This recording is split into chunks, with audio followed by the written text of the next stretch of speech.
딱 3분만 이 영상을 보세요. 당신의 인생이 바뀔 수도 있습니다. 68세 김영희 씨가 새벽 5시에 눈을 뜨는 이유가 뭘까요? 30년 동안 매일 반복해온 이 루틴을 하루아침에 포기한 이유는 무엇일까요? 지금 이 순간 여러분 집에도 이런 일이 일어나고 있을지 모릅니다. 아니, 어쩌면 여러분 자신이 김영희 씨와 똑같은 상황에 놓여 있을 수도 있어요. 이 영상을 끝까지 보시면 3가지를 얻게 됩니다. 첫째, 왜 가족 관계에서 경계선이 중요한지 알게 됩니다. 둘째, 언제 아니오라고 말해야 하는지 정확한 타이밍을 배우게 됩니다. 셋째, 68세에도 새로운 인생을 시작할 수 있다는 용기를 얻게 됩니다. 중간에 채널을 바꾸지 마세요. 마지막 5분이 가장 중요한 부분입니다. 김영희 씨는 대구에 사는 평범한 할머니였습니다. 아니, 평범하다고 생각했죠. 매일 새벽 5시. 알람 없이도 눈이 떠집니다. 첫 번째 할 일은 손자 도시락 싸기. 두 번째는 온 가족 아침밥 차리기. 세 번째는 빨래 돌리기. 오전 8시부터 오후 5시까지는 남의 집에서 청소일을 합니다. 저녁 6시에 집에 돌아와서는 다시 저녁밥 준비. 밤 10시가 되어서야 잠시 숨을 돌릴 수 있죠. 이런 생활이 몇 년이나 계속되었을까요? 무려 25년입니다. 처음엔 행복했어요.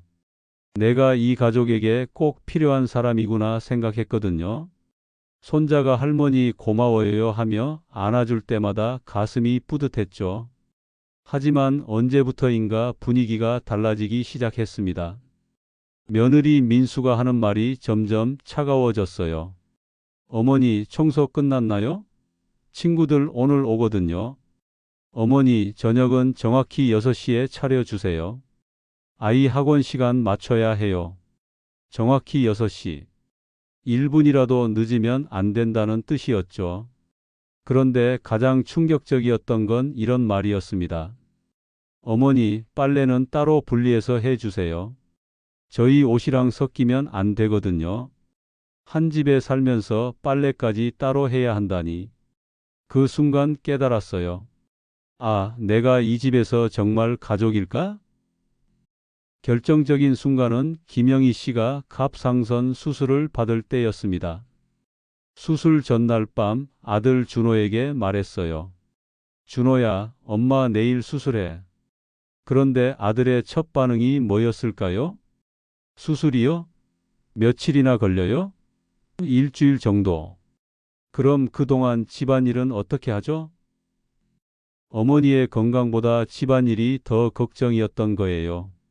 수술 당일 김영희 씨는 혼자 병원에 갔습니다. 수술복으로 갈아입고 수술실 앞에서 기다리는데 간호사가 물어보더래요.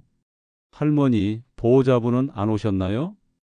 바빠서 못 왔어요. 괜찮아요. 그렇게 대답하면서도 가슴이 먹먹했죠. 옆 병상 할머니는 어땠을까요?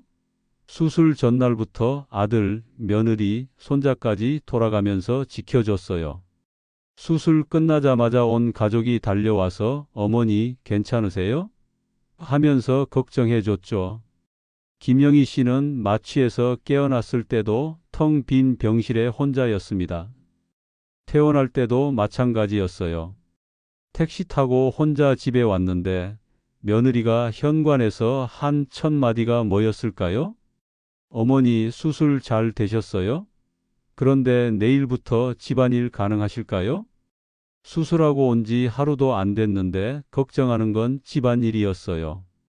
가장 가슴 아픈 순간은 우연히 들은 대화였습니다.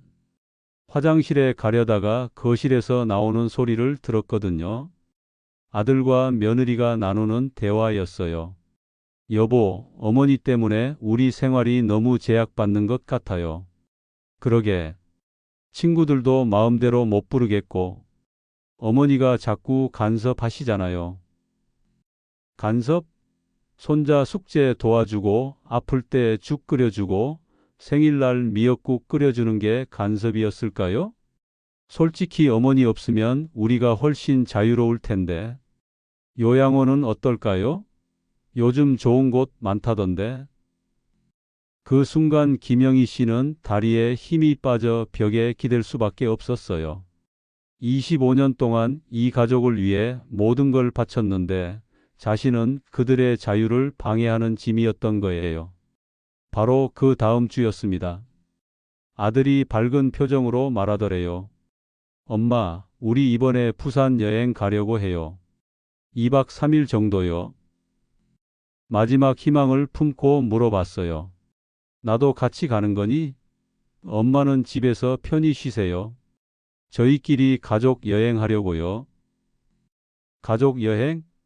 그럼 자신은 가족이 아닌 건가요? 그 순간 뭔가 딱 소리를 내며 부러지는 걸 느꼈어요. 아마 마음이었을 거예요. 좋아. 가정부 취급하면서 요양원 보내려고? 그럼 내가 먼저 이 집을 떠나주지. 아들 가족이 부산으로 떠나는 그날, 김영희 씨는 조용히 다짐했습니다. 68년 동안 나는 누군가의 엄마로, 누군가의 할머니로만 살아왔잖아. 이제는 정말 김영희로 살아보자. 집안이 텅 비어 있는 걸 느끼면서 깨달았어요. 자신이 얼마나 이 집에서 외톨이였는지. 냉장고를 열어보니 자신이 좋아하는 음식은 하나도 없었어요. 온통 아이들 음료수와 과자뿐이었죠. 자신의 방을 둘러보니 정말 초라했어요. 가장 작고 어두운 방에서 살고 있었거든요. 거실에서도 자신의 자리는 소파 끝자리, 그것도 등받이가 불편한 곳이었어요. 이 집이 내 집인데 왜 내가 이렇게 눈치를 보며 살고 있지? 이 집은 김영희 씨가 25년 동안 청소일에서 번 돈으로 산 집이었어요. 남편 돌아가시고 나서 혼자 아들 키우면서 한 푼 두 푼 모아서 산 집이라고요. 둘째 날 아침 용기를 내서 부동산에 전화했어요. 손이 떨렸지만 마음은 확고했어요. 여보세요? 집을 팔고 싶은데요. 어떤 집이신가요? 30평 아파트요. 금매로 내놓고 싶어요. 부동산 중개사가 그날 오후에 왔어요. 집을 둘러보더니 흡족해 하더래요. 할머니가 정성껏 관리하신 게 한눈에 보여요. 일주일 안에 팔 수 있을 것 같은데요. 좋아요. 빨리 팔아주세요. 그런데 할머니, 가족분들은 아시나요? 제 집이에요. 제가 알아서 해요. 68년을 살면서 이렇게 큰 결정을 혼자 내려본 적이 없었지만 이상하게 후련하더래요. 다행히 사흘 만에 매수자가 나타났어요. 신혼부부였는데 이 집을 정말 좋아하더래요. 할머니, 이 집에서 행복하게 사셨죠? 저희도 여기서 행복하게 살게요. 행복했나? 처음에는 행복했을지도 모르겠어요. 하지만 언제부터인가 이 집에서의 자리는 점점 작아져만 갔었죠. 김영희 씨는 혼자서 조용히 이사 준비를 시작했어요. 친구 경숙이에게 전화했죠. 경숙아, 나 속초로 이사 갈 거야. 어머, 갑자기? 그냥 혼자 살아보려고. 경숙이는 오랜 친구라서 김영희 씨 마음을 금방 알아챘어요. 그래서 다 털어놨죠. 그동안 어떻게 살았는지, 얼마나 서러웠는지. 잘했어, 영희야. 진작 그랬어야지. 속초에 내 사촌 언니가 살거든. 바다 근처에 조그만 집들이 많아. 내가 알아볼게. 속초로 이사갈 생각을 하니 설레기도 했어요. 바다 소리 들으며 산책하고 아무도 눈치 보지 않고 자신이 하고 싶은 대로 살 수 있을 것 같아서요. 넷째 날 아침 아들 가족이 여행에서 돌아온다는 연락이 왔어요. 김영희 씨는 마지막으로 집안을 정리했어요. 드디어 준호 가족이 집에 돌아왔어요. 할머니, 우리 왔어요. 여행 정말 재미있었어요. 하지만 거실에 쌓여 있는 박스들을 보고는 분위기가 이상하다는 걸 눈치챘죠. 어머니, 이 박스들이 뭐예요? 이사 가려고 짐 쌌지. 이사요? 어디로요? 속초로. 내일 아침에 이사차와. 아들과 며느리의 얼굴이 창백해졌어요. 어머니, 저희 여행 간 사이에 갑자기 무슨 말씀이세요? 무슨 말씀이라니? 내가 이 집 팔았어. 뭐라고요? 집을 팔았다고요? 준호가 충격을 받은 듯 소파에 주저앉았어요. 어머니, 저희 어떻게 하라고요? 그때 김영희 씨는 25년 동안 쌓인 모든 감정을 쏟아냈어요. 너희야 알아서 하거라. 그동안 나한테 한 것처럼 말이야. 엄마, 그럼 저희는 어떻게 하라고요? 너희도 독립적인 생활하고 싶다고 했잖아. 이제 진짜 독립할 수 있게 된 거야. 며느리가 화가 나서 말했어요. 저희가 언제 나가라고 했어요? 안 했어? 그럼 요양원 보내려고 한 건 뭐야? 그제서야 둘 다 할 말이 없어지더래요. 자기들이 그동안 김영희 씨에게 어떻게 했는지 기억났나 봐요. 그리고 말이야, 이 집은 내가 25년 동안 청소일해서 번 돈으로 산 집이야. 내가 혼자 준호 키우면서 매달 적금 넣고 용돈도 아끼고 옷도 안 사 입고 모은 돈으로 말이야. 전기세, 가스비, 관리비 한 번이라도 낸 적 있어? 그건 어머니께서 안 받으신다고. 내가 안 받는다고 했어? 너희가 돈 얘기하는 것 자체를 싫어해서 내가 그냥 포기한 거지. 그리고 내가 매일 새벽부터 밤까지 너희 뒷바라지하는 것도 당연하다고 생각했지? 청소, 빨래, 요리, 아이 돌보기. 이거 다 돈으로 계산하면 얼마인지 알아? 이사 당일 아침 새벽 5시에 눈이 떠졌어요. 25년 동안 몸에 밴 습관이었죠. 하지만 오늘은 아무도 챙겨줄 필요가 없다는 게 신기했어요. 평생 처음으로 자신이 하고 싶은 것만 하는 아침이었어요. 천천히 커피를 마시면서 그동안의 삶을 돌아봤어요. 이사짐센터 아저씨가 7시에 왔어요. 할머니, 짐이 참 적으시네요.